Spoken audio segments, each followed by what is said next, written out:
Hey, I bet that cough got caught live. Probably.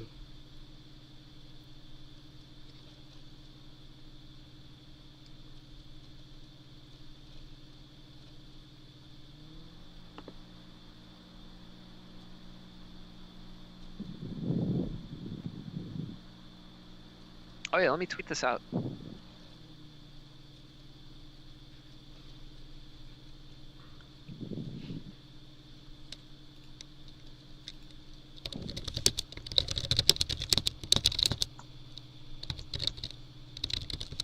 Those are some powerful typing strokes.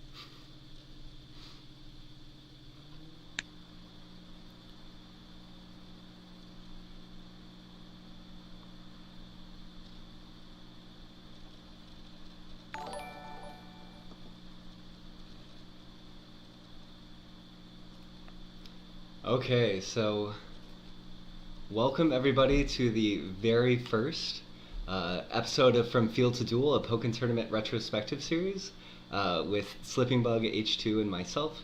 Really excited that you guys are here and that we're finally going to talk about the Pokken meta and its history. I think a lot of us have been talking about the need for a show like this for a long time, so I'm personally just thrilled to be joined to get to do this with two such awesome people. So I'm going to introduce myself and then have them introduce themselves. And then we'll talk a little bit about what we're hoping to accomplish in this first episode. So my name is Burnside, Pokken player and commentator, most notably at the World Championship Series, Worlds 2017, with my friend H2. Yep, that's me. Kicking it over commentary style, I like it. Some of you guys might know me for some commentary as well. Also, I do play a bit, and I do TO locally here in Ohio, which I will have to end up running to in about an hour or so. Always important. Cool. Slip, do you want to introduce yourself? Yeah, hi, I'm Slipping Bug. I'm a competitor. I competed at Worlds this past summer, and I also competed at Final Boss, and I also play Mewtwo, so maybe I can offer some insight on this character. Awesome. So I think when we first announced this series on Twitter, there was a lot of interest about what this would end up being and what we were going to actually do. So what we're hoping to accomplish today is to look at a lot of sets throughout the entire span of the history of Pokken's meta. So this first set is going back all the way to a long time ago. So the weekend of like May 14th, 2016. This Seattle Regionals, and it's like right after DreamHack Austin which was the first big tournament in North America. So we're gonna look at all these different sets, watch maybe 60 seconds of footage or so, and then we'll leave the set playing in the background and talk about what we've gleaned from going back and studying these sets. Maybe since I've been talking a lot, does someone want to talk about why we picked Mewtwo as like the first character to dive into? I mean, the character's been strong, right, throughout the entirety of Pokken. So it's just a good character to follow in terms of meta play. So I think that's probably one of the main reasons that we picked him. Also, Mutator, I see you in chat. You're about to cringe at your play from 2016. Yeah, I think another reason like why I wanted to pick him is because he really shows how much the meta has changed. Like a lot of characters, it's hard to see like the different like moves that are being used and stuff like that, but you can like clearly see what is being changed from Mewtwo from the beginning to the end. Yeah, no, definitely. I think that's a really good point. In some ways, I think the story of Mewtwo developed. This isn't true unequivocally, but I think it's a good statement, so I'm going to make it anyway. I think in some ways, by studying the history of Mewtwo, you're really studying the history of the development of North American Pokken, and how we as players have learned to play the game. So Slip, H2, and I have been talking a lot about different ways that people have approached Mewtwo as a character throughout the time. So maybe one of you two wants to talk about the two different ways that we think people can and do approach the character real quick before we get into footage. Yeah, man, Slip, you got this? Or you want to talk about something else? Yeah. So essentially, I think how Mewtwo like started out was, you tried to abuse his like mix-up options, especially with barrier since it was so strong in the first patch. But as we've like progressed in the meta, it became more about utilizing his movement, specifically his air movement, and also using like Togekiss for ground movement, and whiff punishing and punishing jump-ins, just like solid neutral play, rather than mix-ups. Cool. Yeah, definitely. Yeah, I think the styles are pretty self-explanatory. Like Slip said, there was basically, the start of NA was very heavily that mix style, and then it started shifting more towards the punish style. So that's basically the gist of it. Punish Mewtwo was really strong for a hot minute, but it's kind of changed with DX. Yeah, so essentially like Mix 2 and Punish 2 is like the dichotomy that we've built. So I think throughout this we'll probably be tracking when these sort of different paradigms of playing Mewtwo rear their heads, and when there's interesting combinations of that in different players. So maybe we should dive into this first set. So again, these are two awesome players. This is winners finals of the second major Pokken tournament in the United States.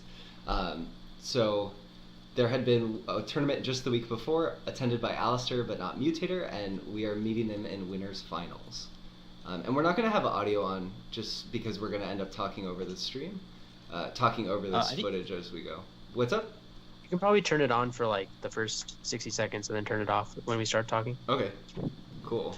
And I'll feel free to jump in and talk about stuff. Yeah, please do. Okay, so that's note supports right off the bat too, just like throughout this whole thing. Krogunk, space control. Yeah, Mewtwo. Free hyper beams. And free mix-ups. Early free mix-ups on Oki Wake Up. As people would panic. Yeah, but hyper beam. And hyper beam. Yeah, so something like I noticed from watching this set, like right off the bat, is that Mutator really likes to use that forward Y, and that was like one of the nerfs that Mewtwo got from 1.2 to 1.3, is that the range on the forward guy got nerfed. So do you want to like talk about what you think of that move in 1.2, why it was used so much? Man, I mean, I think so. Forward Y, for people who aren't familiar, is the one in field phase where it's a counterattack. He throws out the wave on the ground, goes forward. I think, well, honestly, like in these videos, the reason why it's used so much is one, it's a good reactable move, and two, people are still looking for answers to different stuff, right? Yeah, it's fast. Like early in the meta, you like fast buttons, and people wouldn't necessarily understand what your punish options are for everything.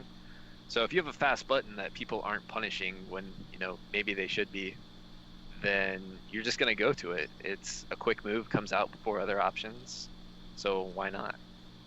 Especially when you can go with the overhead and then make yourself even. Yeah, and I think like field play was really active early meta, so that move caught a lot of people just pressing buttons in field, because it was like pretty much a projectile that you threw out, and if it hit something, if it caught you pressing buttons, you got crit and then shifted. Yeah, definitely. Like even right here, this is a great example. So this is a perfect example of what you're talking about. Like field phase in early Pokken was all about committing to options right away.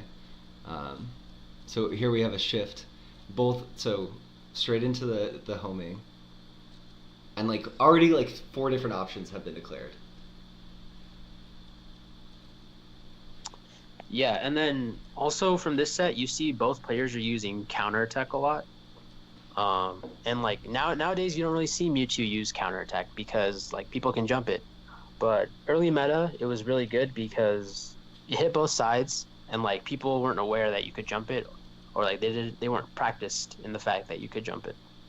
So it was really abusable, I think. But nowadays, like Mewtwo's rely more on spacing and barrier rather than their counterattack. Yeah, totally. And another thing about early meta with counterattacks too is no one really had very early on players. The early meta in Pokken is all about who had the answers to other people's options. So play really turned into, can I find an option that the other player doesn't know how to play around, and can I exploit that in a way that I'm not going to teach them the solution, but benefit from their lack of knowledge and win. I think in a lot of ways, and that especially with counterattacks early on is so important because though people don't realize it now, like high level Pokken players, mid level Pokken players, if you play Pokken, you have a hierarchy of whose counterattacks you can beat based on when each player starts charging, and people just didn't have that at this tournament and early on, you know? Yeah, so there'd be times when like Mewtwo and Suicune both charge counter, but Mewtwo just wins out because it's faster. But yeah, people didn't know that, so you can see how that really like made characters like Sceptile and like Libre, like since they had fast counters, that made their counters more abusable. Something else that I noticed in this set was there were very few instant air dash JYs. Like you kind of see him jumping and using JY, but I feel like that tech or maybe like Mutator's execution wasn't like developed at this time. So you see like neutral being played way different than currently. Yeah, and just to be clear about something, when you guys were talking about forward Y, Mutator was literally doing 6Y on the screen, so I thought that's what you guys were talking about, just FYI. Gotcha. So, and he's using that on Wake Up a lot. We just saw that a couple seconds ago. And that's like a grab tech option, right? 9 frames, they just break grabs. So Yeah, it was his a good go-to. button for many reasons. Yeah, especially like another thing, like players didn't really know frame data early on. So you could really use a lot more of Mewtwo's stuff and it could go by unpunished. Yeah. Yeah, like knowing, I remember at DreamHack Austin, like knowing punishes for certain moves, like is what set you apart as being knowledgeable about the game, which is pretty crazy to think about. Yeah, just like basic frame data punishes. Yeah. Yeah, now it's getting more advanced, where it's beyond just, oh, do you know how to punish? It's really more, do you know what options to use in these new complicated mix-up situations, which weren't necessarily developed at this time. Yeah, definitely. But one thing that I feel like is, so this set specifically, one thing that's very clear is both players are working not only to like exploit the other player's lack of knowledge in some places, but also like conditioning plays such a strong role in early Pokemon. And I think both Mutator and Alistar are playing like heavily trying to play the conditioning game here. Yeah, you're seeing Alistair with a lot of call-outs on the jumps. So he's caught him with the upward Aurora Beam several times in this set alone. So it's definitely something that's always at play. Conditioning is something that's always there in every fighting game, but like in the early meta, I think it was super important. Definitely. One thing, Yeah. Oh, go for it, Seth. You saw right there that Mutator knew how to punish Fennekin, and yeah, it's more evidence of people exploiting other people's lack of knowledge. Because I'm sure like Alistair thought Fennekin was really good because, you know, essentially it gets you out of mix-up situations. But clearly you can see Mutator has thought of like punishes for it. So it's Yeah. just like emphasizing the point that yeah, like knowledge, like whatever knowledge you could get was really important back in the day. You know, that made Mutator a top player. Like literally knowing how to punish Fennekin, if you knew that, easy top player status at the time. Easy. Yeah, that Hyper Beam punish would have been gasp inducing in the crowd, I think. Oh yeah. Yeah. Another thing that I think is really cool and interesting about Mutator's play too, especially this early on, is the meta around burst attacks has already, at this level, this is high level Pokken for its day, right, has already developed to the point where Mutator's, it's not on screen now and I'm not going to go back to it, but we saw Mutator declare his burst, and Alistair instantly was jumping, and Mutator was ready for it and was contesting right away with JY. And he did it 2 or 3 times until he was waiting for Alistair to stay grounded. So I think that's like an interesting point that like good players, no matter what the meta is, are the ones who can find a way to exploit whatever their opponent is feeling, whatever anxiety they feel, regardless of what the meta happens to be.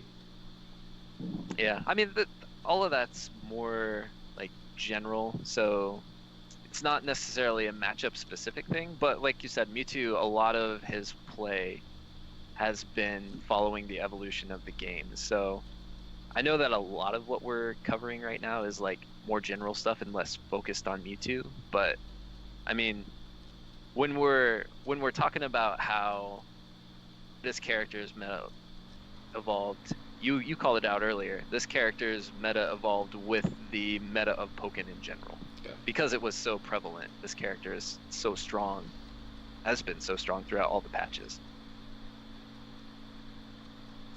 Yep. Do you guys want to move on to the next set? Do you have anything, any closing words about this set?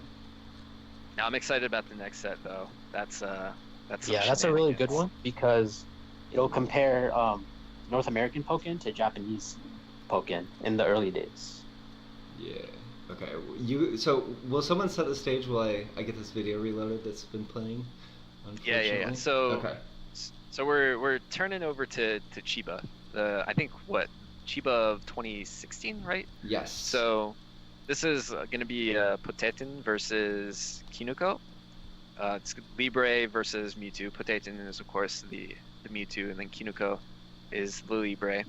And you're going to see some stuff that is no longer in the game in this set, and there's good reasons for it not being in the game. But besides that, you're also going to end up seeing the Japanese style and be able to contrast that to what you were seeing in early NA. Yeah. Sorry guys, I lost my timestamp, so I'm trying to pull it up again. 2 hours 21 minutes. Thank you. My Yeah, hero. and just to like introduce who Potaten is, Potaten won Worlds in 2016, and he's the one that found the Mewtwo Infinite. And yeah, you'll see what he does with it. Okay. Oh, this isn't even... Sorry, guys. This is not the right video. That's the problem. Okay. We're going to go back, and we'll be right at our timestamp. Perfect. Okay.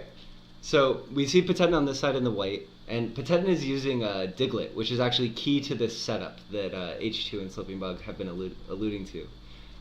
And not to spoil it for chat, who doesn't know, but maybe to spoil it just so you guys can be ready. Potaten had a Field Phase Telekinesis Fire Spin Infinite. That like Not to spoil it. but to spoil it, because why not? That's going to come to play a central role, so that's why he's using Diglett. And all of Potaten's decisions come down to trying to set up this Infinite. So that's an example right there. But Yep. he Right there, the round's done. Yep. Round's over. Can't do anything. Well played, Potaten. Yep. Well played. game over. Wow. And Hoshino-san is actually not only in the audience for this, but on commentary. Yeah, I Yeah, that's really really want to fun. know what that translation is, honestly. Yeah. So maybe Slip. I know you've studied this set a lot, and in general are a big fan of Potaten's Mewtwo. Do you want to talk to us about like what in general, in addition to that Mewtwo Infinite, he was doing in this set that sort of set him apart? I think for this set specifically, it was just like mainly the Infinite, because like I think his Mewtwo was pretty new, because he had been playing Weavile for most of like before this, like the tournament before this, he was playing Weavile, so his Mewtwo is pretty new, but he has this setup, and his whole neutral is kind of like setting up for this setup. You see a lot of barrier usage because barrier was still really strong in this patch. You couldn't, what's it called? Confusion was safe on block, and it would also hit you when you tried to jump. So that's why you see a lot of that. You see him use Mewtwo's dive kick because it's plus, and it's like, at this point in the meta, people weren't really anti-airing it, so it's a pretty strong option. You don't really see too many instant air dash JYs, mainly because I guess people didn't realize how strong it was, or like the conversions that you could get off of it. And yeah, he was mostly playing a mix style with reacting to barrier and then setting up the infinite in field. What I do think is really cool is that you see him do homing 1-2 and then drop into the fire spin Oki. And that's like something you still see Mewtwo's do today because Mewtwo's field phase is so strong. You like to see them keep the opponent in field phase and continue zoning or continue mixing up. Yeah. So Yeah, so go for that's it. interesting though. The point you made is that kind of Potetin's Mewtwo less patient, less punish than you might think, because a lot of other Japanese players were playing neutral very heavily. However, this matchup particular, you have a character, Pikachu Libre, that likes to mix, and then you also have Potetin's Mewtwo. So just not necessarily what you would expect to see from a Japanese meta perspective. Yeah, so you can see how like early on that Mewtwo is like very aggressive rather than defensive. Just because like people hadn't developed the reactions and like tools to play a defensive neutral. And also because like I think just the move barrier in general was really strong. It's strong now, but when I first played against Mewtwo, I really had like no idea how to deal with it because like I would press an attack, like we were all pressing attacks back in the day. Like attacks were our favorite, right? Yeah. And he would just create confusion me and then hyper beam me for like so much damage. And I really didn't know how to deal with that for a while. So that's you can really see how like barrier abuse is very strong in the early meta. Yeah. Especially when it was frame 1. Like that's just kind of busted. Good thing they fixed that. Like the combination of it being frame 1, not jumpable, and just players not having an idea, not only of like how answers to things, but not really understanding the height properties of the games well, and not understanding like the transferability of like characters sharing an anti-air button and sharing a low crush button, and all these things like contributed to the fact that it took a long time for players to get good at like punishing these fairly basic things. Yeah, so like in these, so this character was new, right? So you can, what can I compare this to? So this is early Wii U. So I think Mewtwo was brand new to Wii U, right? He wasn't in the arcades at first. Yeah, totally. So that's a quick point I think it's important to make too, is Potetin is new to Mewtwo because everyone's new to Mewtwo, right? He'd only been out for like 2 months at this point. Yeah, and they made a bunch of changes to him. Like they released him with that frame 1 barrier, confusion being safe, you know, all this crazy stuff. Like his homing 1 into homing 2 was multi-hit all across the board instead of a single hit. Like he got a significant amount of nerfs because, you know, when they released him, they basically released the best character in the game at the time. You know, it's just not everybody knew that. And I think you can kind of see that in certain situations, like today even. I think Decidueye is very similar in that regard, right? He has tons of crazy stuff, tons of crazy frame data that I think is gonna get nerfed, but that's just an interesting thing with a new character that hasn't necessarily been able to be like play tested in arcade. You just get some wild stuff like, I guess, 1.2 Mewtwo. To that point too. Yeah, I think like you'll probably see this with Decidueye is that a lot of people, like when I see them play, they're playing Decidueye very mix heavy, because like he has the air grab and stuff.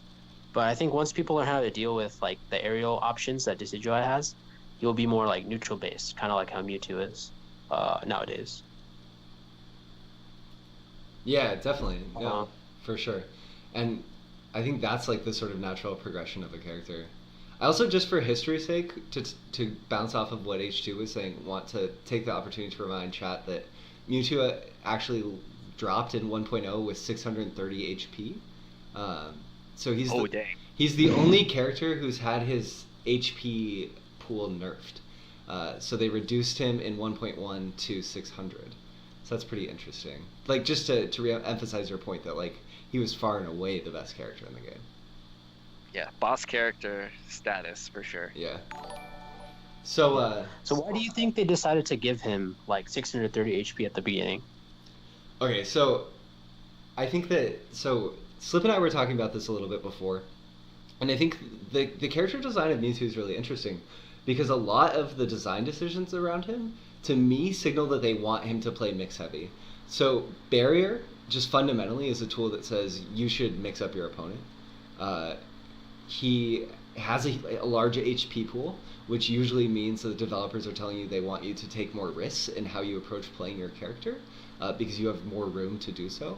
And he also is a character that, unlike a lot of characters in the game have skewed towards really beneficial damage output at one side of the attack triangle, or at least stronger option somewhere. So like they'll have a noticeably stronger attack, or their counter attack will be fairly weak. But Mewtwo has strong options across the board, which to me seems like they're trying to tell the community that they want him to be mix-up. Is that sort of what you were hinting at? Yeah, I agree. Like his reward on all sides of the attack triangle are very strong. I think, like, giving him a long range and strong grab is really what makes a character threatening at that mid range, where he can just poke you or grab you and force you to jump, force you to back up. Just like him being there at that range and blocking is a stronger than like a lot of the shield pressure in this game, if that makes sense. Yeah. No, definitely. 100% makes sense. So, does anyone, before we move on, so Patenten has won.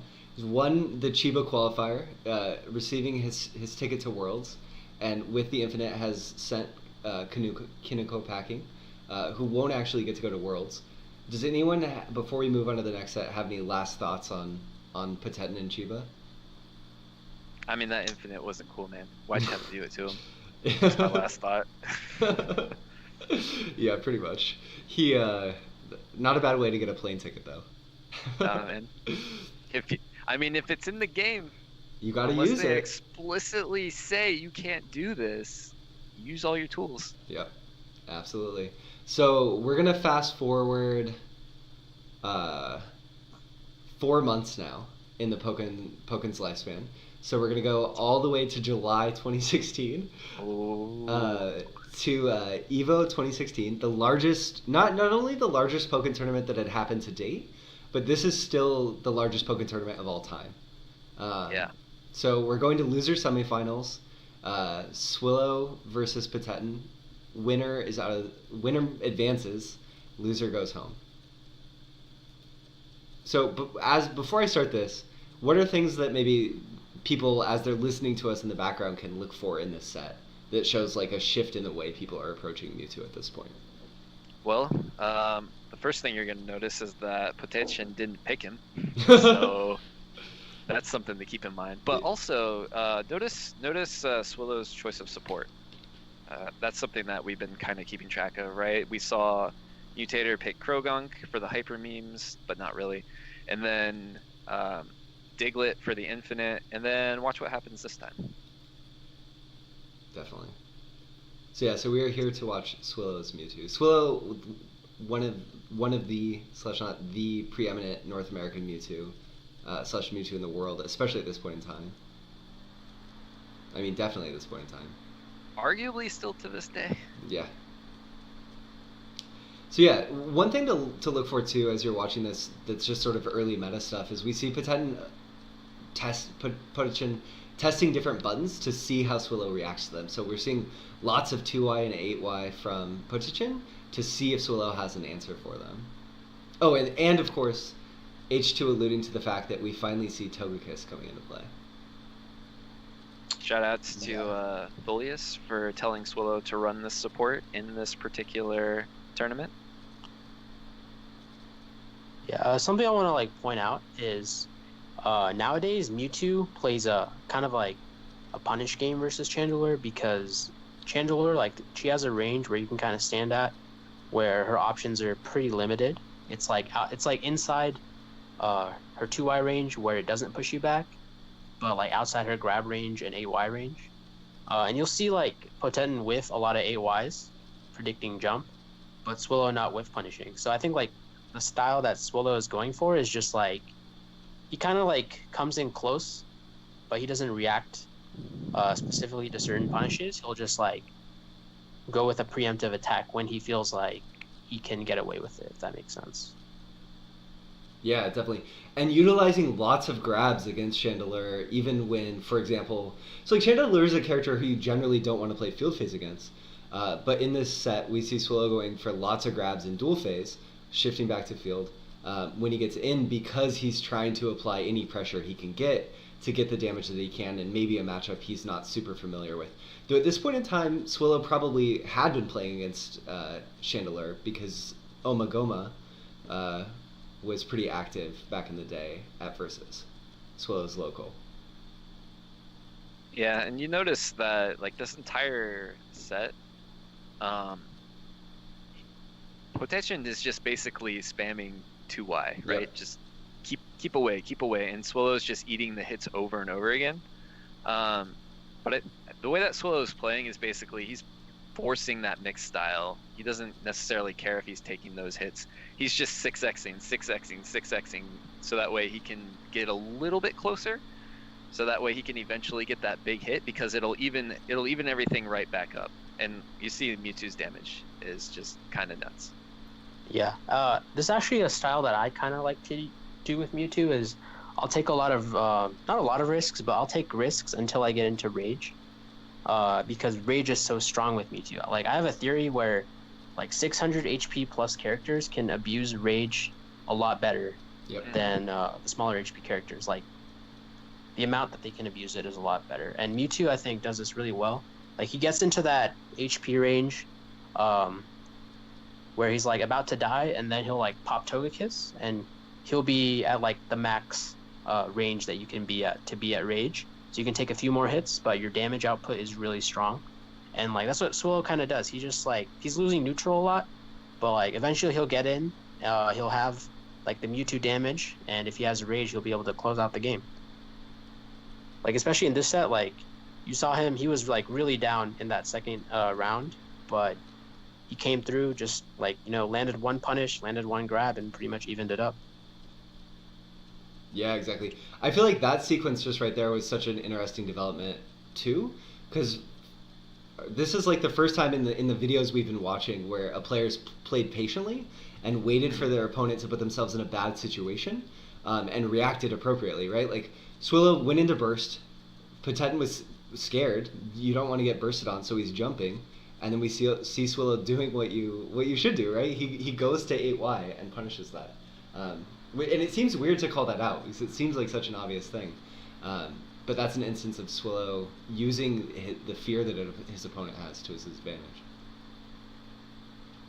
Yeah, and that's kind of been one of Swallow's MOs, at least, is to just make you scared, because it seems like he plays super wild, but really it's conditioning, like you said earlier, right? It's conditioning in order to make you do something that offers him a win condition of some kind, and it paid off there at the end of that first game.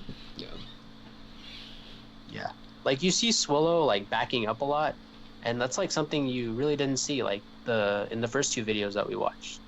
Like abusing Mewtwo's walk speed and Togekiss to bait whiffs and punish them. So that was like around Evo is when we start seeing that. I think Thulius as well in this tournament used that style. So you can definitely see the shift and how Mewtwo is being played. Yeah, definitely. Like you see a lot less pushed. Yeah. I think if we're looking back at the history of Pokken too, I hope people remember Evo. I think we all talked about Evo being such an important tournament back then. And it's cool to go back and watch the set and see it actually happening on both sides too. You know, you see Potetin doing it there with Weavile, so it's kind of cool to be able to locate it. Yeah, you can see here like Swallow's using instant air dash JY a lot more, and the reason instant air dash JY is so good is because a lot of the moves in this game are low mids, and you can air dash over them and punish your opponent pretty much. Like moves that have that property where they go high and then have a hitbox landing, I think are really strong in Pokken. Like Libre's 8A, Lucario's 8X, all those moves are really strong, and they can go over like common jabs. or like 2Ys especially, because poking low is usually like your fastest option in Pokken. But since those like high property moves go over, uh, it's a really I think anti-meta type of thing at this point in Pokken. Yeah, definitely. And this point too, like Swillow has against this Weavile especially has shifted to playing so reactively.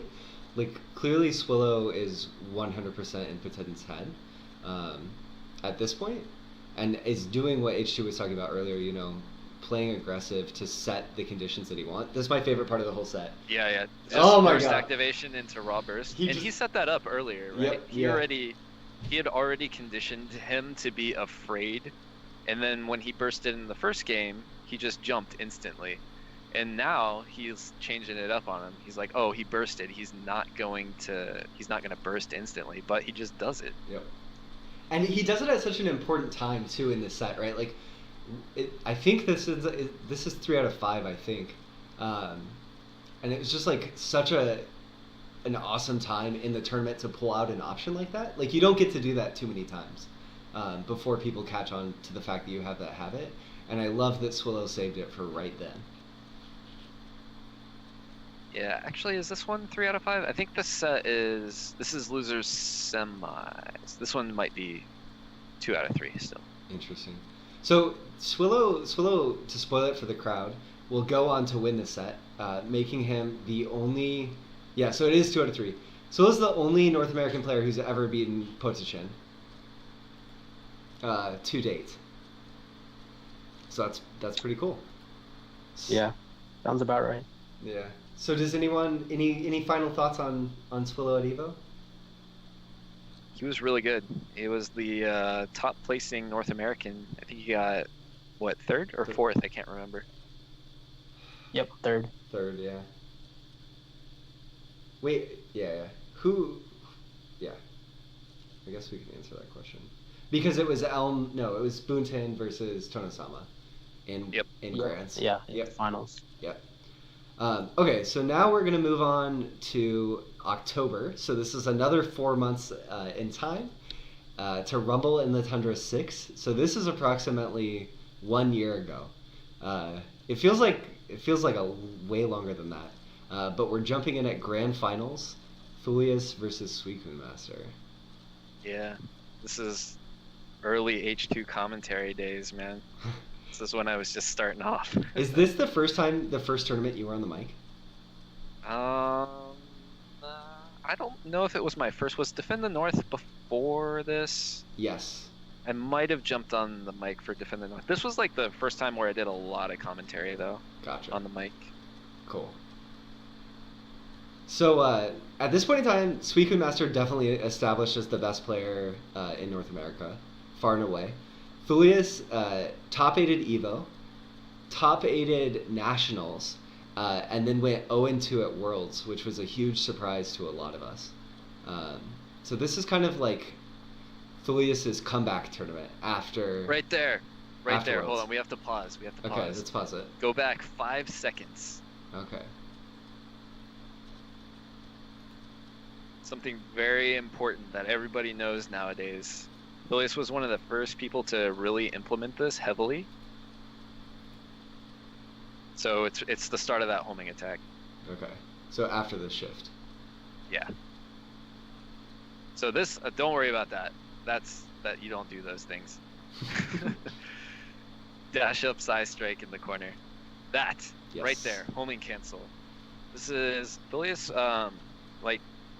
again, a Mewtwo player, kind of like being an innovator in the meta. So when everybody saw this, they were like, "Whoa, that's so cool!" But everybody thought it was like super hard to do. But Thulius, being Thulius, was like, "Well, let me just figure out how to do this." And he figured out homing canceling, how to implement it very early on. And this is a year ago. Think about that. Like, this is a year ago. And just able to get so much off of that tech. Able to take a round off of it with it. And he's been doing it ever since. Yeah, that's huge. This is that's the earliest time I don't know. I can remember seeing it on camera probably. I'm sure there's other instances, but really cool to see that come into play, and especially in a matchup like this where Suicune can get away. Like Suicune needed to grab in his field phase because his field phase is so bad. So that's such a wild card to throw at Suicune Master, who'd probably not played against a player who was homing canceling like that a lot at this point in time. Yeah. Also, shoutouts to Uho. Yes. Okay, so Being the innovator for anybody who was curious. Yeah. Slip, what are your thoughts on Mewtwo and Thulius in this set at this point in time? Also, we still have Togekiss, obviously. This is really, really fast Mewtwo right now. Yeah, so you see, like here, Thulius is abusing Mewtwo's homing attack with Togekiss, and the reason it's so good. Whoa. Oh, okay. Oh, he actually missed the burst punish there. That's strange. Yeah, but yeah, the reason it's so good is because, like, you can barely react to it, I think, from, like, about mid-screen. So, like, what a lot of players will try to do is, as soon as they see you approaching with it, they'll counterattack, because, like, they'll see the homing attack coming, right? They're like, oh, you're homing attacking from full screen, you're trying to get me. But if you block, like, right before, you can see them counter and then grab immediately. Or you can, like, go forward and back up, so you can like bait whiffs a lot easier in field phase. So it allows Mewtwo to have that whiff punish game that I think he's like kind of lacking in field phase, because like I think in field phase Mewtwo is more about zoning rather than whiff punishing, just from like my experience. But Togekiss allows him to have that whiff punish game in field as well, and I think you see a lot of that in this set.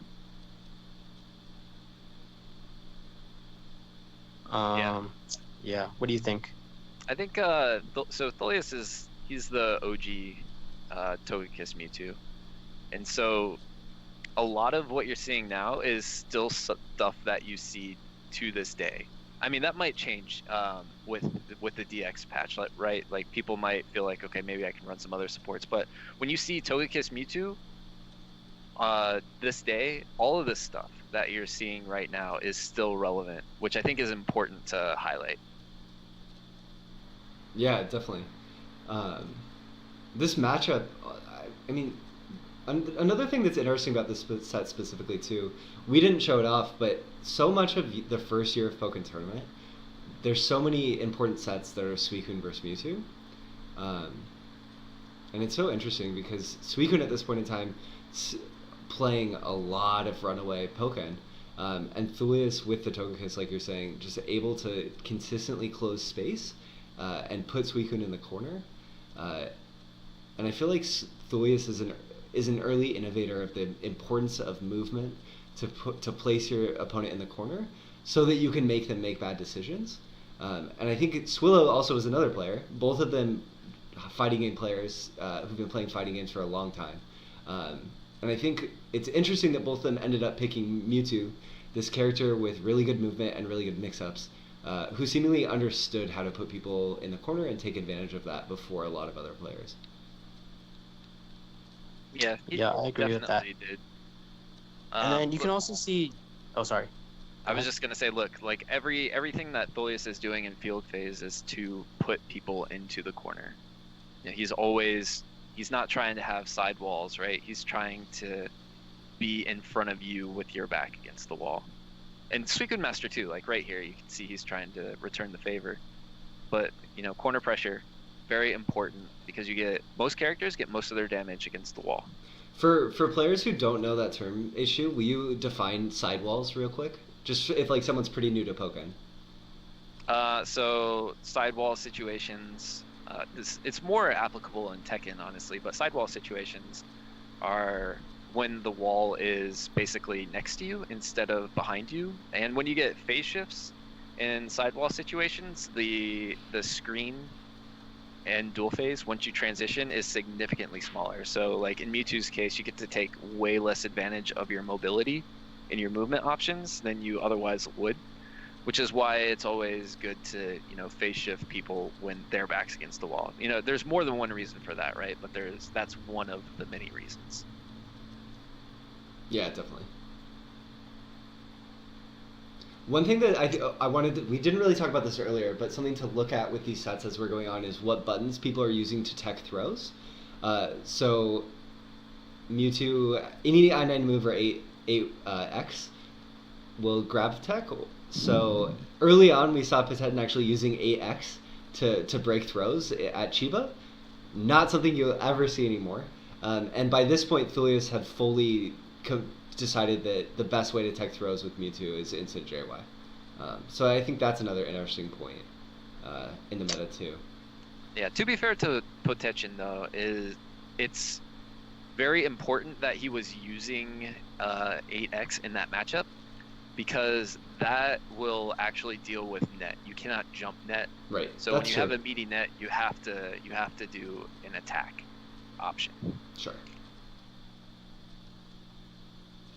Yeah, but I think that's like something that we can look at throughout the history. Like if you just look at the history of how people break throws, like a lot of people didn't know that there were throw crushes and throw techs. Most people are just mashing attack, or mashing jump. But nowadays, like people have a lot more optimized throw crush combos. So whenever you go for throw, it's a lot riskier nowadays than it was in the past. Yeah, things are much more optimized now. Time has definitely done wonders for people's gameplay in this. Yeah. Is there anything else you guys want to talk about for this set, or do you want to move on to the next one? So just spoiler alert, Thulius resets the bracket, but then loses the follow-up set because this is grand finals. Yeah. Narratively, I think the one thing that I would want to say about this set, so we saw Swillow starting to play reactive game way more, and play a whiff punish game way more versus Potetin, and I think that this set also there's a lot of examples of Thulius doing that. And this set's famous for his doing that to his detriment. Times when Suicune Master would I know exactly what you're talking about. Yeah, overcommit. So Suicune Master would mash 8YY, trying to anti-air an instant. Suicune Master would anticipate an instant air dash JY. He would go for 8Y, knowing that would beat it out, but then end up mashing, and Thulius would just block. The second Thulius blocked the first hit of 8Y, he would grab. He would just go for a grab right away because he wants to react optimally to the situation. And he does it like 3 times where he gets punished for grabbing what's a crit Hydro Pump follow-up. At the time we were all sort of like jesting with Thulius, sort of joking with him, like, oh, why are you trying to grab a Hydro Pump? But it's because Thulius is trying to push himself as far as he can to react as quickly as he can to all these different options. So we see this philosophy of play right there, grabbing a counterattack. Few other people were grabbing counterattacks at that point in time. We see him pushing that philosophy that he wants to ingrain as so central to his play, leading to a few mistakes, but in the long run, it's going to reward him and eventually the rest of the meta greatly. So that's sort of my last comment on it. Yeah, and like throughout the set, you can see how like at mid-range, Thulius was blocking, and then Suicune Master would use the waterfall, and Thulius would get hit because he was always trying to react with a fire punch or barrier or whatever it may be. So you can start seeing the reactions needed that he needed to develop. Yeah, totally. Like not everyone's reactions were at this point yet, even his. Yeah, and he's practicing them. Like they get better throughout the set. Yeah. Yeah, like nowadays, if you see Thulius play Suicune, he'll almost always fire punch the waterfalls. Yeah. Right there. Yeah. There it was. One other thing I guess to touch on is that in these sets, you'll notice that a lot of his damage comes from grabs, and that's, I think, more telling of Suicune Master kind of like being ahead of his time than anything else at this point, because it was very, very rare that he ended up taking big damage off of a confirm. I think probably because Suicune Master had a ton of experience versus Swillow and didn't want to necessarily take those big Mewtwo combos, but Thulius is basically kind of the original guy who was all about Mewtwo spacing. So he would end up spacing very well, and still does to this day, spacing very well to get these grabs and maximizing Mewtwo's grab range. Yeah, definitely. Man, even we're not talking about Suicune, but I could talk about that Suicune decision right there. That was beautiful. But we should move on. So we're gonna go to NEC 2017. So, quick bit of history for someone who maybe is new to Pokken, tuning in for the first time. Pokken Tournament had an amazing first year. Finished off with Worlds 2016, and then things from the Pokemon Company kind of went dark. There was no communication about what would be happening with the circuit. Would there be another circuit? The game kind of fell into this weird dark age where we just didn't know. A lot of people who weren't a part of the community were saying the game was maybe going to die. People who were invested in the game but not fully invested were starting to leave. And the community really rallied together to make an event that would show the world that we cared about the game, that we loved the game, that we wanted to keep playing, and we thought the game had legs and we could push it harder. So NEC is December 2016. It's like 4 months after that age, and is a super important tournament for the way that everyone in North America would play Pokken going forward. Elm, Pateten, Sasafune, and Apollo, 4 Japanese players, all came. And usually when that happens, it dramatically affects the meta in North America forever. So that's where we're going in. And right now we're going to watch Elm versus Pateten in top 16. These are 2 Japanese players going against each other early on. Well, not early on, but earlier than they probably should have. So, Slip, I know that you have lots of thoughts about this matchup. Do you want to talk to us a little bit about what NEC Pateten sort of means to you and what you saw in it and what he was doing? Yeah, so you were talking about this earlier, how like Pateten, like around this time, people were really concerned with optimizing their characters rather than themselves. But here you can see Pateten has optimized himself. He's optimized the way he approaches the game. Essentially the way he plays, I think, is he'll wait around a lot, he'll shield a lot, wait for you to press buttons, and then punish you. And then once he gets you comfortable with that level of play, he'll like immediately switch it up into a more aggressive style where he'll go for like sometimes really unsafe options, but like you can see that his success rate with these options hit a lot of the times. And like this, I think, is like the pinnacle of Pokken play at this time. Because you see like other Mewtwo's, like who else was here? I think Thulius was here. What other Mewtwo's were at NEC? Do you remember? Oreo was there. He had just picked up Mewtwo, but he was playing him in bracket some. And Swillow was not there. Yeah. And Mutator was not there, and Cyanide was not there. I don't think there were any other NA Mewtwo's at the tournament. Besides, was Thulius there? I don't think he was. Yeah, Thulius. He was. This is the NEC. Okay.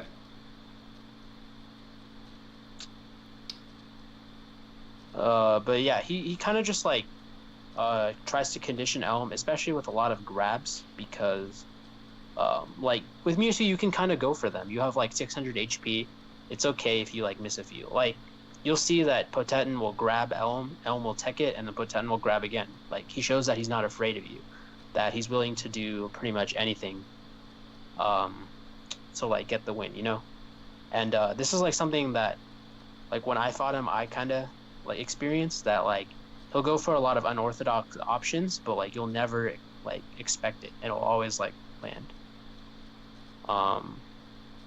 And like he kind of like tries to like disrespect you as you play, or because like when I was playing him, like he would like, what's it called? I would DP him, right, and then knock him down, and then like he would try DPing me back, you know. So like essentially he just tries to get in your head and intimidate you. Yeah, so, and I think Mewtwo is a really good character to do that because he gets a lot of reward off all sides of the attack triangle, so it really opens up the ways you can play him. Totally. And this is more of like a blend of punishing with Mewtwo and also mixing up. Like, see, he just goes for those grabs, and then like he's not afraid of you. Yeah. And he uses grab to press advantages too, right? If he has full HP, he's willing to, at a point where his opponent is, that's a perfect example. He has his opponent in the corner. It's okay to take a risky grab because you have the life lead, And by getting that grab, you're going to put Suicune and Elm in such a worse position. I think this tournament and Patetten's Mewtwo play specifically was a huge wake-up call to North American players to say, okay, we can't say there's good and bad options. We have to look at what's a good and bad option, what's good risk-reward management in Pokken Tournament in each individual situation, not just as I play my character. It's not finding optimal strategies, it's finding optimal strategies for this matchup, this situation, this moment, based on everything I've already done. And I think Patetten's play at NEC is what taught us that. Or at least taught a lot of people. Right there, he's like just waiting for Elm to jump. He's mixing up the waiting style and the aggressive style, and it's working really well. He would react to homing attacks with barrier. Like, I think you could definitely see like how much reactions and waiting and anticipating certain things can help you in this game. And I think Patetten really showcased that at NEC. Yeah, and just to point something out that you said, Slip, getting in people's head. You saw that counterattack DP that Suicune did, that Elm did. He finished that with a Psy Strike. The man did not need to finish that with a Psy Strike. He could have literally done anything else, but he said, let me do the most disrespectful option I can. Yeah, totally. And that's important, right? Like, that's a huge part of the game. You can't... In-game interactions and the implications of them for how your opponent feels sitting next to you is so important, because ultimately fighting games are about empathy, and like I love watching Patetten do this to people because he's playing the game of playing the game, and that's really cool, and that's a really good way to get a step ahead. Yeah, and there also in this set you see tons of IADJY. Like at this point, everybody knows it's good. Everybody knows to abuse it. Yeah, like the tech had arrived, for sure. Yep. And we do and see... like, sorry, go for it, son. Something I wanted to point out with like Podachin and how like his Mewtwo works is in dual phase a lot. Like nowadays you see Mewtwo, like whenever he lands a punish or a combo, he'll always go for the phase shift. But this is something reminiscent of early Pokken play where he would just drop his combo and go for a reset to like close out a round. And I think that's like something really important because whenever you put your opponent back in field phase and they have rage, it's a lot harder to close out the round, if that makes sense, depending on like what your options are. And putting them back in field phase in rage, and if they almost have meter, they could win field phase and make the comeback on you. So I think it's really smart that Podachin is opting to go for the reset and close it out in the dual phase. I actually have a different mentality on that. And this is just me personally, probably because I play a low HP character, but my mentality is I don't want to give people the chance to do a ton of damage to me. So if I can force myself into field phase for a last hit situation, since typically field phase you take less damage, I would rather force a 50-50 in field phase than in dual phase. But that's just my mentality. I think that's the case too, because also Gardevoir has an above average field phase, so you're probably looking at a better matchup there. And also some, like, I guess it depends on how you play guard too, but like based on some matchups you're going to be on your 50% of the field more often than you're going to be on the other player's 50% of the field. So shifting to dual phase or to field phase is going to give you more room to breathe usually, right? Yeah, field phase, I mean, the general reason why I shift to that is basically not, it's really not that you have more room to breathe. It really does come down to I need meters sometimes, and I just, if I can get out of a dual phase with a win, get the meter, and then I'm in a situation where I can gain more meter and take less damage, it feels better. Feels better as Gardevoir, but that just might be a guard thing. Maybe Mewtwo players have a different mentality, and maybe it is better for Mewtwo. I don't know.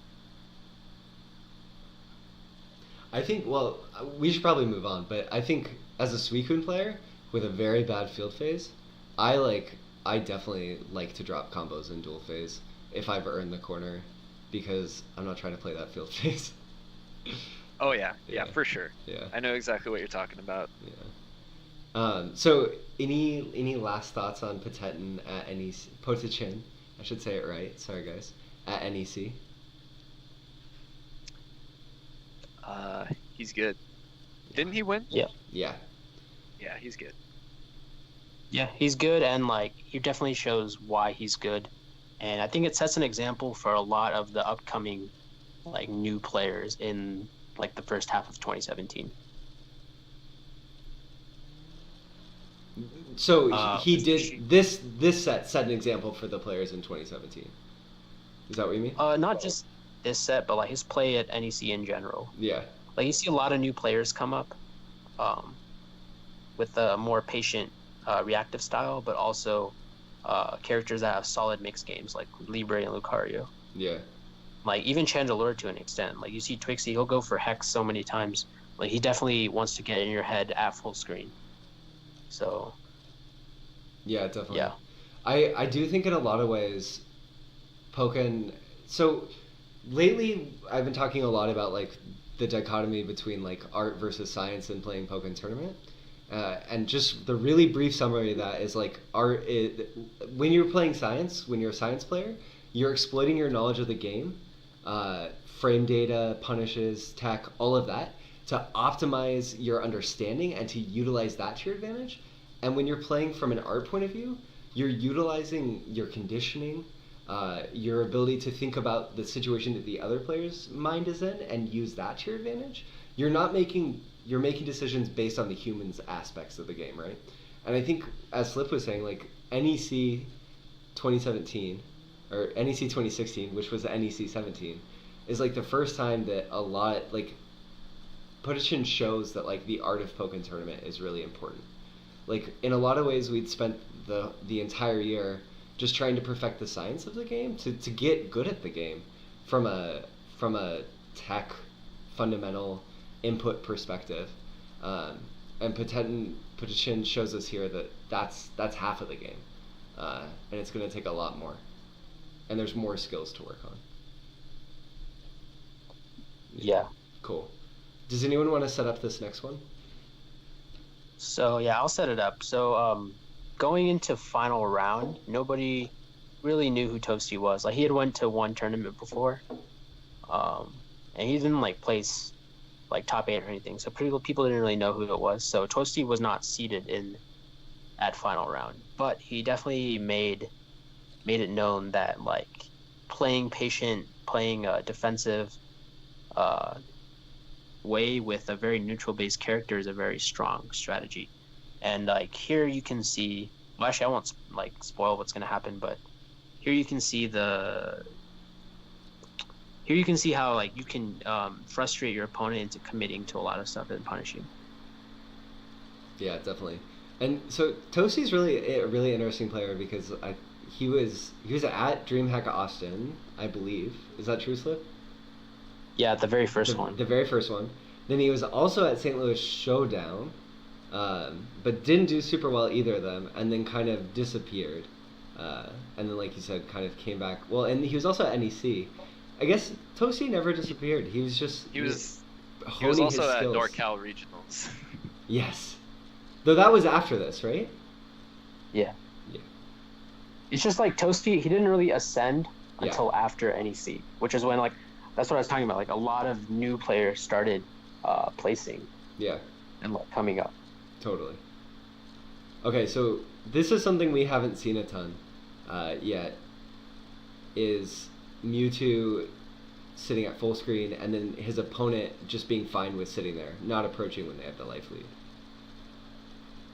Also, Toasty's Yeah. spacing, amazing, by the way. Yeah. Yeah, you can see how he's clearly aware of Mewtwo's options at whatever range, and he's just outside of that range to whiff punish with, like not even like he doesn't even need to punish with Bone Rush. He's punishing with like a lot more rewarding stuff like 6Y. Like if you land a 6Y, you pretty much knock them down, and then you can get a free Oki. Whereas like with Bone Rush, like it's Bone Rush is like you can be at whatever range and pretty much punish them. But Toasty's spacing is really good to where he can get a lot more optimized punishes. And like you see him like content with just throwing out Aura Sphere and forcing approaches. And that's like really what his style is, just frustrating the opponent to approach and then punishing. Yeah, look at this, by the way. He's making Swillow just throw away all of his meter.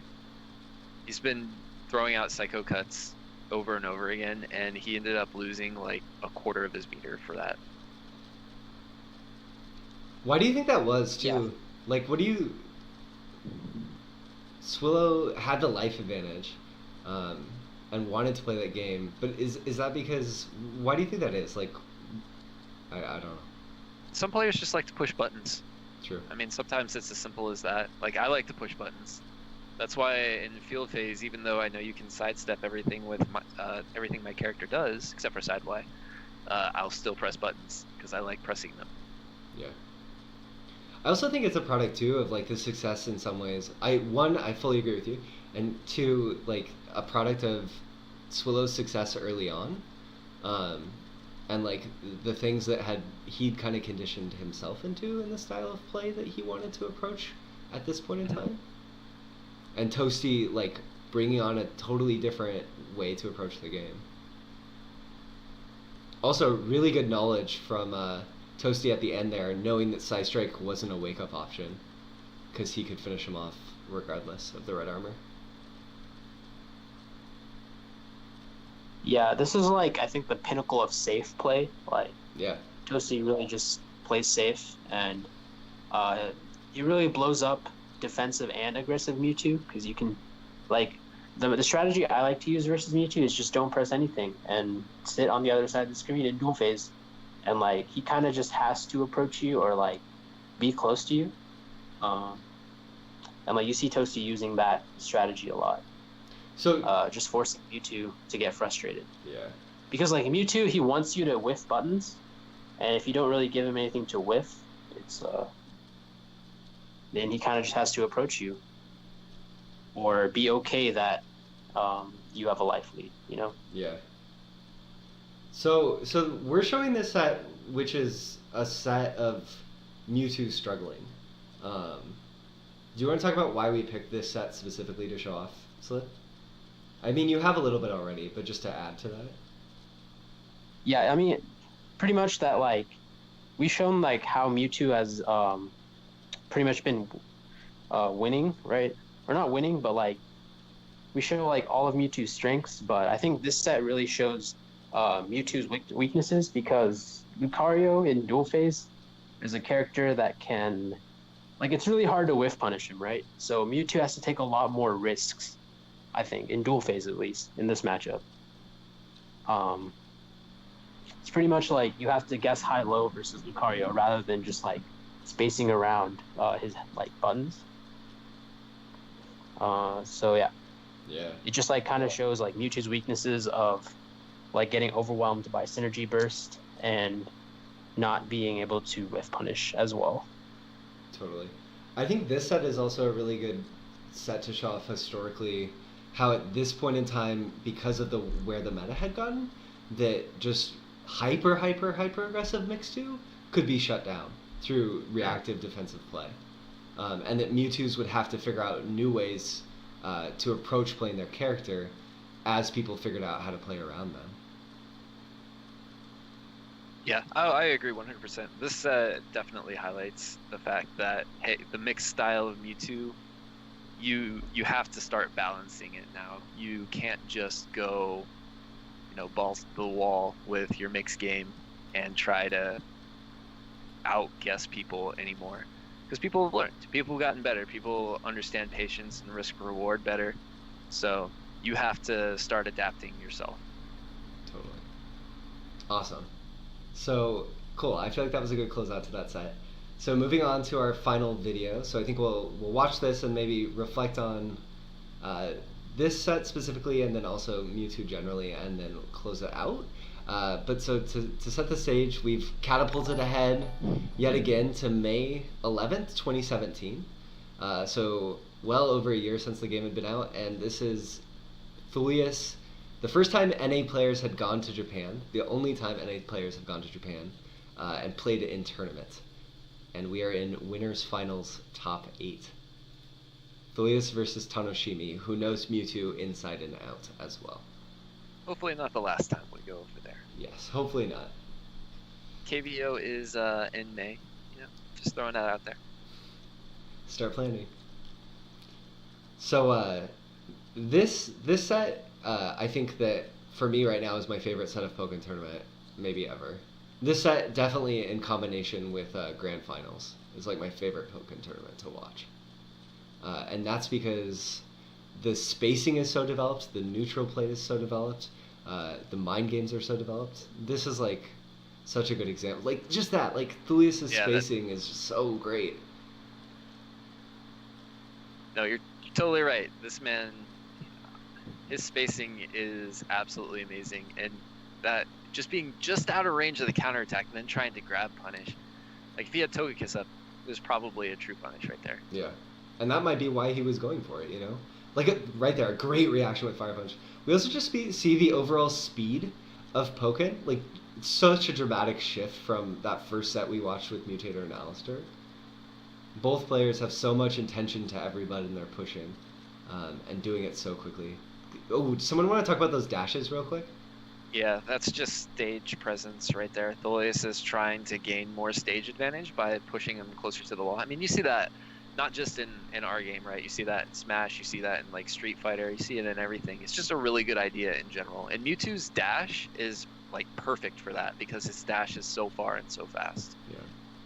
And that's something I yeah, and then no, go for it. I was just gonna say, you can definitely see how like both players are trying to walk the other player into the corner.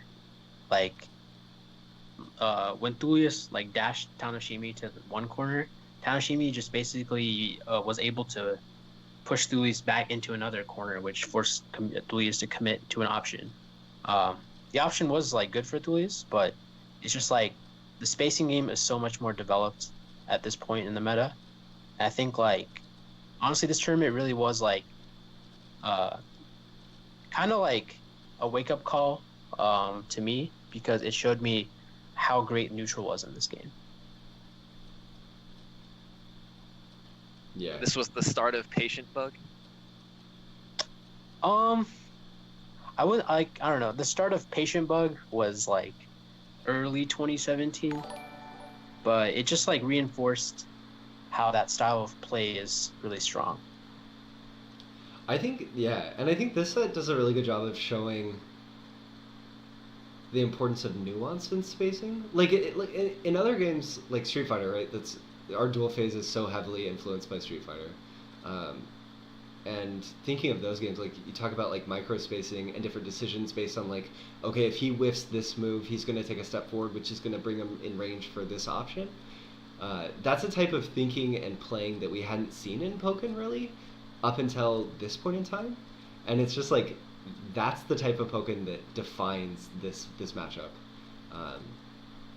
in a lot of ways, and also like abusing height properties from both characters, because Lucario versus Mewtwo is a very high-low mix-up game, and we see both players utilizing that to their advantage in different ways a lot throughout this set. Yeah, and the reason that it's high-low is because, right, Lucario's 2Y is super good, and Mewtwo's IAD JY is super good. So, right, here's an instance. You get a bunch of damage, a lot of reward off of those options, especially if you can hit confirm 2Y. And then Mewtwo, it's so easy to confirm the IAD JY, and you just get this massive reward for it. So, just the reason that it's the way that it is basically the risk reward. Low risk into decent damage off of 2Y, especially like in burst mode Bone Rush. The situation you create after that is just not fun to deal with. And then Mewtwo, because of IAD JY just being so good. Yeah, definitely. I think to like just thoughts generally about this set.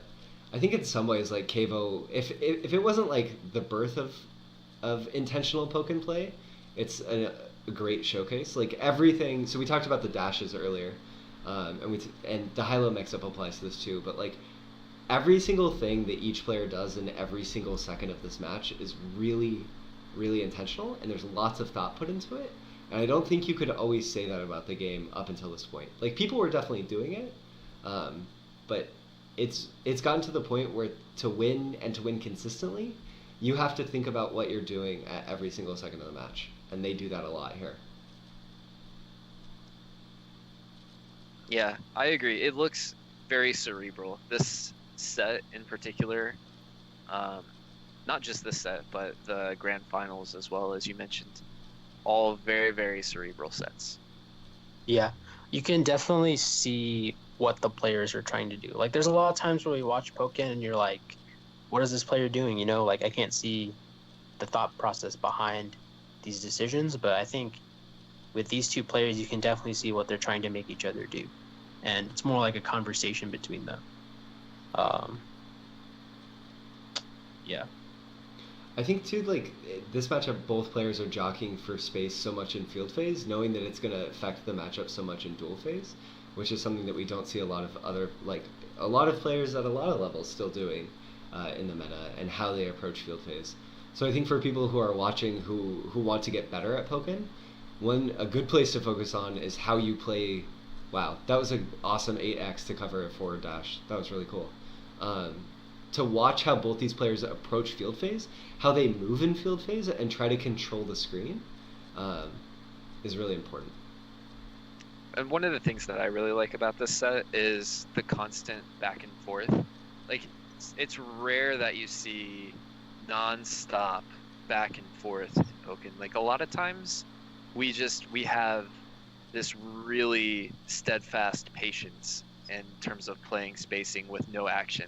But like right here, even though Tholius is doing that, Tanoshimi is like, all right, let me just push buttons in order to make you keep on playing on the wavelength that I want you to play on. Yeah, definitely. And not giving him room to breathe, being a viable option. Yeah. Oh. yeah. So to wrap this up, do you guys want to talk about like the support choices that Mewtwo's have been using? Yeah, sure. Togekiss, So like, man. yeah. So at this tournament, you see Mewtwo's using Eevee, like the Japanese Mewtwo's, and Dewey is just rocking his like solo Togekiss, and I think he really showed that Togekiss, like the reason it's so good is because it allows Mewtwo to have longer and faster dashes, and his dashes are already so good. So essentially, like what Mewtwo can do is he can dash forward, and he essentially creates a mix-up. And like this is something that I do a lot, especially after playing Scizor, because just like people will react to the dash and they'll think you're gonna grab them and they'll whiff something, or they might commit to a counter, and just like dashing forward creates so much pressure with Togekiss. And like you'll see, and Dway's do that a lot. It'll push them to the corner. That's yeah, and a lot of the damage that you get off that, the reason why that's so good is the mix-up that you create. It's between grab, obviously, but then you can also go into like barrier or IADJY or 8Y if you're in the corner. And so he would just, before the DX nerf, IADJY did even more damage than it does now. So I'm sure that everybody's familiar with that. Everybody remembers what it felt like to take one of those in 1.3, where suddenly you lose 200 health mid-screen for seemingly no reason. So it wasn't just a mix-up, it was a really strong mix-up. And I mean, it still is, but it used to be even stronger. Yeah, definitely. Yeah. And then we can talk about like Eevee, how it allowed Mewtwo to challenge burst modes, especially like he was able to anti-air a lot of characters, because Eevee grants you the ability to hit through light armor.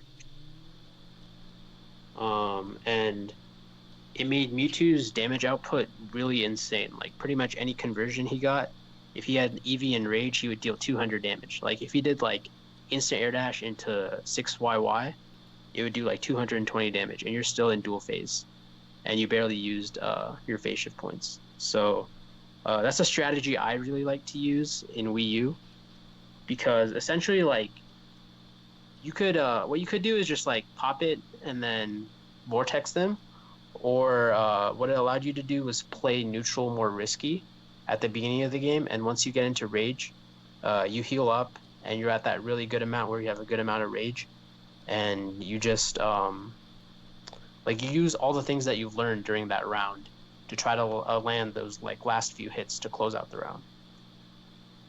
So it gave him kind of a pseudo burst mode, like a really strong comeback factor and something that you're really scared of. Whereas Togekiss is just like throughout the whole match, it just like gives him a slight boost of enhanced neutral, and it also allows him to run away really well in field phase, especially versus other people's bursts. And that's like the contrast you see between the two. Yeah, and that's something that's important to highlight. We didn't highlight that enough, in my opinion. That Togekiss with Mewtwo in field phase, you just drain people's burst just by walking around because you're so fast that you don't even have to deal with burst mode in some cases. You just walk away from it, wait till the meter's gone, and then you go back in. Yeah. Yeah, it really allowed you to get out of a lot of uncomfortable situations that Mewtwo would be in if he didn't have Togekiss. Definitely. So Yeah. what would you guys? So we talked a little bit too about how like Mewtwo. I don't know. I guess so. We should probably move towards closing things up, like you were saying. Coming up on an hour and a half now, and like, what do you think is like the biggest takeaways from studying these sets? And I would encourage, if you're watching, I'm gonna hopefully post these. We'll post these sets on Pokken Arena. Hopefully, I'm gonna upload this on YouTube at some point too. So I'll post a link to that there. And I definitely encourage you to go back and study these sets because I think there's a lot to be learned from watching old sets and old Pokken. So yeah, what would you guys say are like your biggest takeaways of watching this about Mewtwo or about the history of the game generally? I think the biggest thing that you can take away is that Mewtwo really represents the pinnacle of neutral in Pokken and the pinnacle of conditioning. So, like, you see so many different styles and so many different ways to play the character. And I encourage you to see what you can apply from what you've learned in these sets to your own character. Because I would say my Libre had one set style in like early 2017, but now after I picked up all these characters, I've learned many different things from playing each of them, and I can apply that to my Libre, which makes her a lot stronger. What about you, Burnside?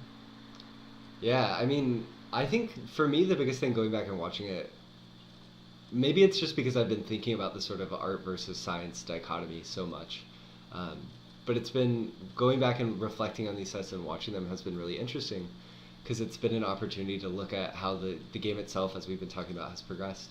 And also just has proven to me that there's so much value in studying Pokken and studying old sets, even if it's not current meta. Studying how good players played in their time is going to make you a better player regardless. Like, I feel like I've learned, like, from going back and watching Thulius and watching Poten and Swillow in his time, and everyone, a lot about risk management and decision making, and those things are still so core. So as the meta moves towards a point where high level play, everyone is fully optimized, essentially. Science in Pokken Tournament has maxed out, right? Everyone has optimized their characters. I'm looking back to... Go for it, sorry. Yeah, well, you can't say it's maxed out since we do have the training mode update coming out, True. and that will expand our knowledge of the game a lot, I Definitely. think. That's very true. The training mode that's coming is going to be another opportunity to like expand on the science again. I guess we've reached a plateau, given the tools that we have with the science side, and I think that like Kavo and especially Final Boss, which we haven't talked about much, is sort of a call to action to integrate that art into your play again. I don't know. How about you, H2? Honestly, for me it's decision making. That's the biggest thing that I'm seeing. Tools can change, right? Tools can change per patch. They can change per character. Yeah. But my biggest takeaways are that, like you said, decision making. There's some core things to Pokken, and decision making is one of them. Like right here in Grand Finals, we see a interesting decision to suddenly counterpick from Lucario to Mewtwo, so it's a Mewtwo Ditto. And I think that decision making is something, risk management, also decision making, risk management, whatever you're doing, spacing, all these different things. There's some core things that are just always going to be consistent. And, watching these sets over time, if you get your fundamentals down, whatever changes to your tool set happens for a patch or whatever character you decide to play, if you have your fundamentals, you'll be able to utilize any tool set that's available to you, is kind of how I see things and what I've been learning from all of this. Yeah, and Mewtwo's like a very fundamental character. Like, he really pushes you to use these fundamentals and develop them. I think my fundamentals especially got a lot better after I picked him up. Yeah, definitely. And Pokken itself too, like Pokken is a stripped down fighting game. Like, just it's simplified, and that's good because it means anyone can approach it. But it also, because that means that like the core aspects get emphasized even more, like things that are in every fighting game, neutral, mix up, conditioning, etc. To us have to be even more important because that's where the marginal advantages lie. For sure. Yeah, mind games, conditioning, all of those things. All those they seem intangible, right? But it's really core to the way that you play a fighting game in general. Yeah. Well, does anyone have any sort of final last thoughts before I close us out? Do you want to ask the chat for any questions or anything? Oh yeah, sure. Or we can take a couple all right, questions. we can answer like a few questions real quick. Yeah, let's see if yeah. Does anyone in the chat have any questions?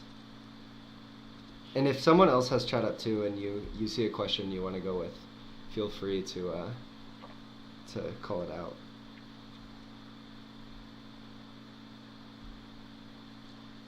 No questions. I have a question. Yes, H2. What's your question? What is the next character that we are going to be reviewing? Ooh, that's a good question. Ooh, that is a good question. So we haven't decided, but what if we boiled it down to 4 characters that the 3 of us thought were really interesting, and put it on Twitter as a poll? I like that idea, but let's simplify it a little more. Okay. What if we do a choice between, because Mewtwo's an all-around fundamental character, right? Totally. What if we switch it up and we say, should we do a zoner next or should we do a grappler next? Cool. That sounds awesome. Great question. I like it. Let's go with it. So is that the poll? Let's ask chat, and then once chat decides for us, then we can do a poll on Twitter for the next character.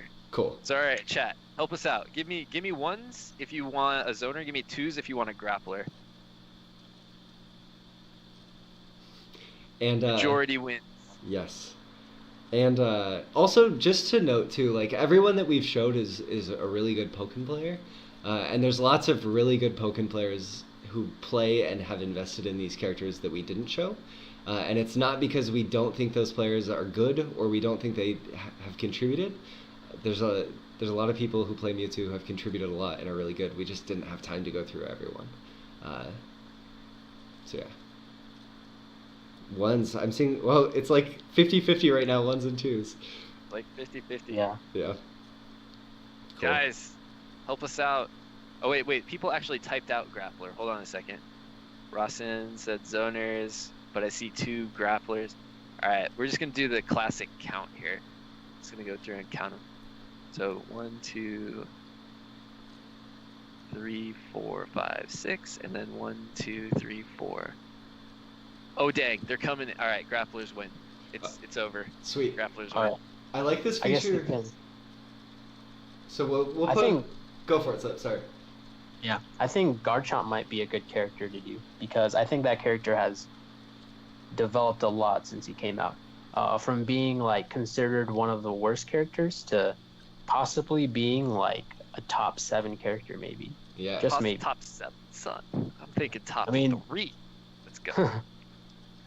Yeah, so yeah, a lot of the Garchomp mains, like Coach Steve and Roxo, are saying that Garchomp is like a top 7, top 6 type of character. So. Yeah, no, Garchomp could be really cool. Lots of buffs in DX2, and like if we want to talk about decision making, there's few characters better than Garchomp to talk about. That's right. Yeah. You are absolutely correct. All right, Cool. but chat, check out that poll on Twitter, and if you want Garchomp, make sure to vote for Garchomp. Otherwise, there's like Machamp, Libre, Zard? Zard, but I was thinking Empoleon for a second, then I'm like, that's not really a grappler. Empoleon's his own special breed. Yeah, button pusher. Cool. Well, I like this becoming a part of feature of the show. If you tune in, you get to have a choice in the fate of the future. That's kind of fun.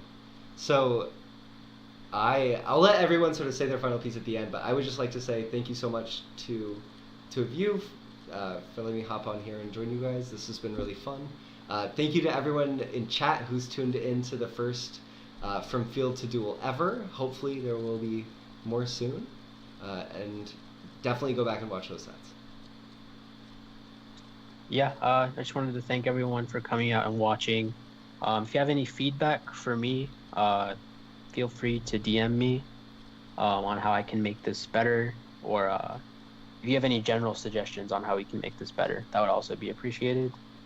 And yeah, thanks once again. Yes. Also, I do see one question in the chat. Just call out real quick. Not Anthony says, how often are you guys going to put these out, do you think? Question mark. Yeah, so I think it's still up in the air. We talked about maybe trying to want to do it once a month. It's tough. When we get busy, it might be harder. We might want to do them sooner than that, too. There's 21 characters in Pokken now, so if we want to get through all of them.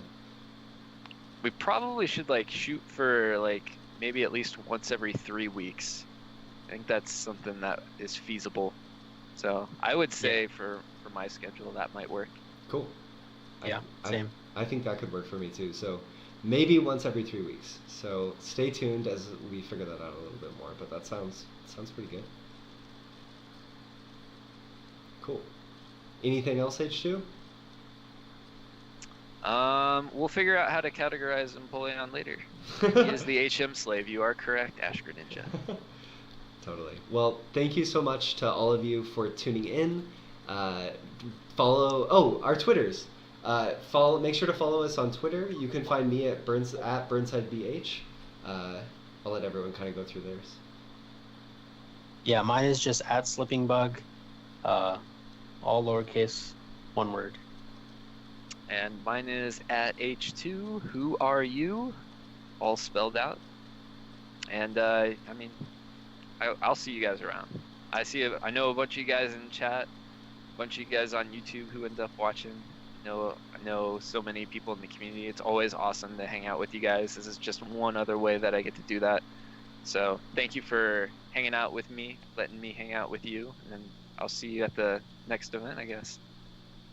Yeah, awesome. Thank you so much, you guys. Thanks for tuning in. We're going to close it out. Take care.